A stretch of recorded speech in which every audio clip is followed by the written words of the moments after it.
Ya, kembali bersama kami di Prime Time News. Kita masih menunggu kira-kira starting lineup seperti apa yang akan diturunkan oleh Patrick Kluivert. Tapi kita sudah punya prediksinya, Bung Erwin. Kira-kira nanti siapa yang akan diturunkan oleh Patrick Kluivert kita akan tampilkan di sini. Nah, ini dia formasinya 3-4-3, back Rizky Ridho, Jay Ijes, Justin Hubner kayaknya nggak bisa diubah-ubah nih ya, Bung Erwin ya. Ini kan pakem yang mereka paling lama main bareng kan ya.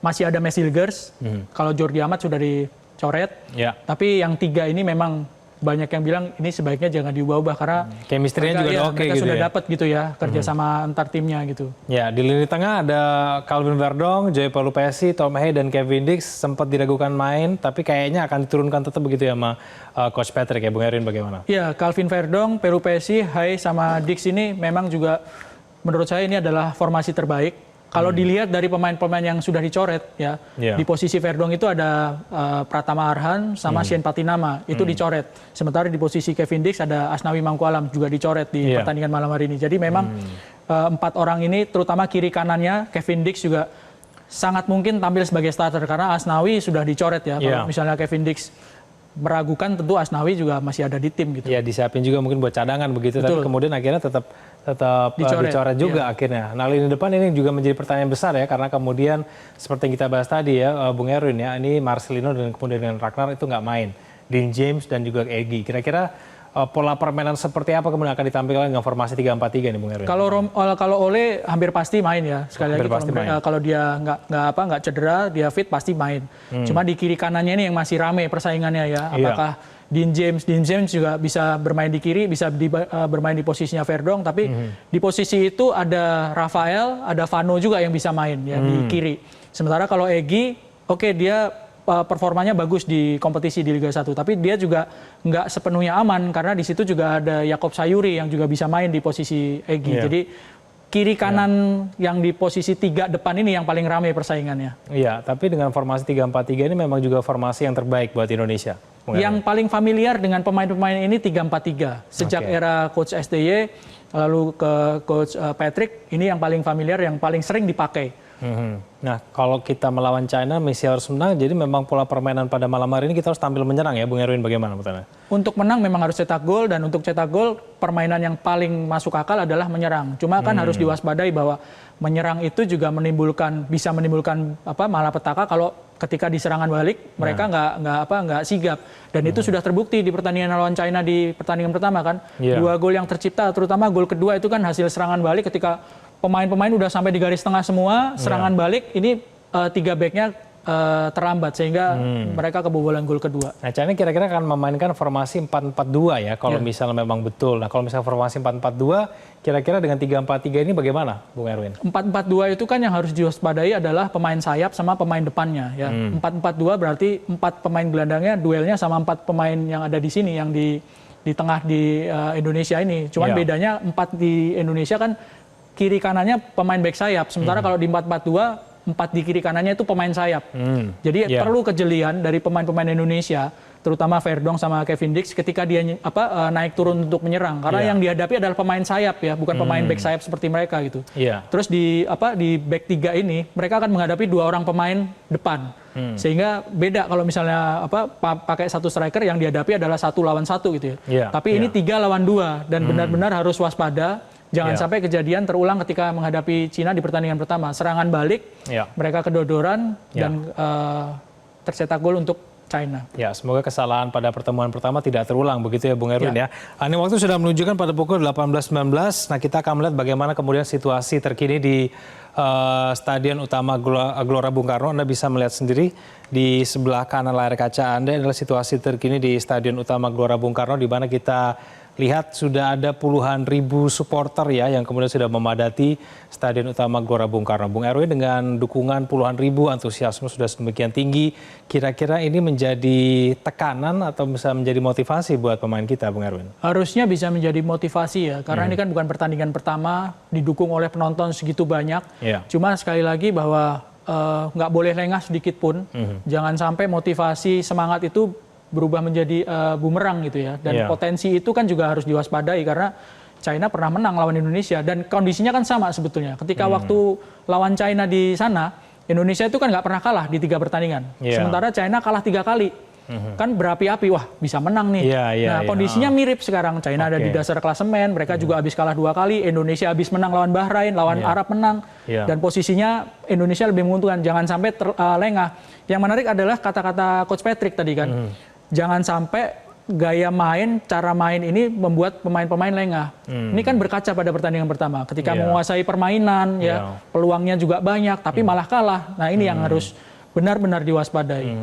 Nah kira-kira apa kemudian yang membuat itu terjadi, Bung Erwin? Yang akhirnya malah diunggulkan, malah kemudian kita rame gitu ya, supporter mendukung, tahu-tahu malah kalah begitu. Itu kenapa? Apakah karena tekanan itu, supporter itu? Saya rasa tekanan enggak ya, tapi murni kepada kelengahan, ya, kecerobohan, bagaimana kurang mengantisipasi gaya main lawan, terutama ketika kan udah pernah beberapa kali ya Indonesia menguasai permainan lawan Australia, menguasai permainan lawan China, tapi malah kalah. Nah itu yang mudah-mudahan jangan terjadi seperti itu ya, karena gaya main Indonesia ketika main di kandang, terus harus menang, itu kan logikanya pasti akan tampil menyerang dan menguasai permainan. Ya, tapi banyak juga yang kemudian mengatakan gaya permainan Indonesia itu sebaiknya memang kita itu bertahan ya, bertahan kemudian mengharapkan serangan balik ya, kan Bung Erwin bertahan. Ya, naturally ya, ketika menghadapi China, kalau China-nya juga bertahan kan kita juga nggak mungkin untuk back off juga kan ya. Nanti siapa yang masuk ke dalam pertahanan lawan gitu ya.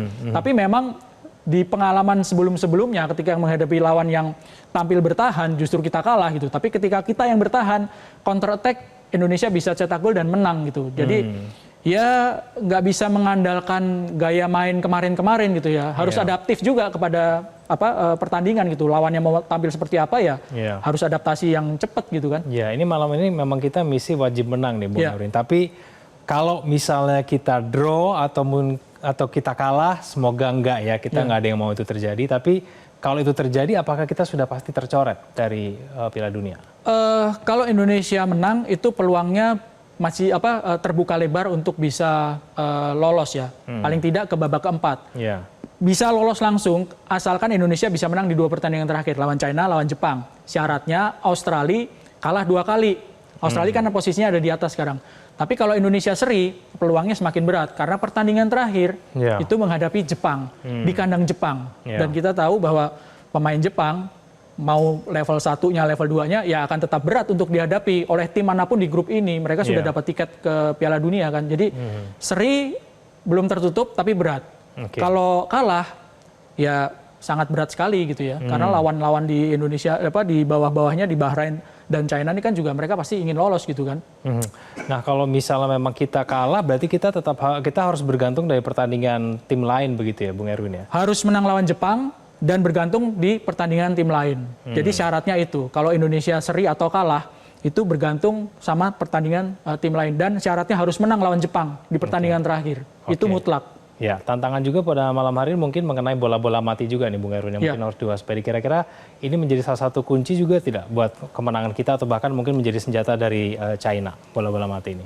Saya sih berharapnya bola-bola mati ini bisa menjadi keuntungan ya buat Indonesia. Apalagi kalau misalnya pemain China main rapat di dalam kotak penalti, salah satu cara untuk membongkar tentu melalui bola mati, entah itu direct free kick atau indirect gitu. Dan Indonesia punya pemain-pemain yang potensial gitu ya. Ada Calvin Verdong, ada Tom Hai yang jago untuk melakukan eksekusi bola mati. Nah, kalau misalnya tim Cina yang kemudian melakukan bola mati, berarti kemudian kita berharapnya banyak pada Emil Audero nih berarti, Bung Erwin. Nah, kira-kira kalau Emil Audero ini bagaimana? Bisa tidak kemudian dia menggantikan posisi dari Martin Paes pertama?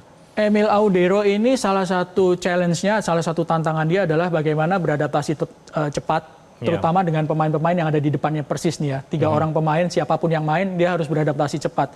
Tapi salah satu keunggulan dari Emil Audero ini adalah dia punya pengalaman bermain di kompetisi Eropa. Dia main di Liga Italia, dia berhadapan dengan striker-striker kelas dunia. Ya, dia punya kemampuan juga 11-12 kalau menurut saya dengan Martin Paes. Jadi sehingga kalau misalkan dimainkan secara skill, tapi dia harus bisa benar-benar bekerja sama rapi dengan pemain-pemain di depannya. Iya, harus komunikasi dengan baik ya dengan Jay Aegis, Rizky Ridho dan juga Justin Hamdan. Kita akan lihat nanti kira-kira siapa yang akan diturunkan dan bagaimana jalannya pertandingan Indonesia melawan China pada malam hari ini. Bung Erwin, terima kasih. Terima kasih juga sudah hadir bersama kami pada malam hari ini. Pemirsa, pelatih China Branko Ivankovic mengaku timnya sudah menyiapkan mental sebelum datang ke Indonesia. Informasi selengkapnya usai jeda. Kita harus berdoa sekencang-kencangnya dan juga suara kita sekeras-kerasnya untuk mendukung timnas kita. Harus menang.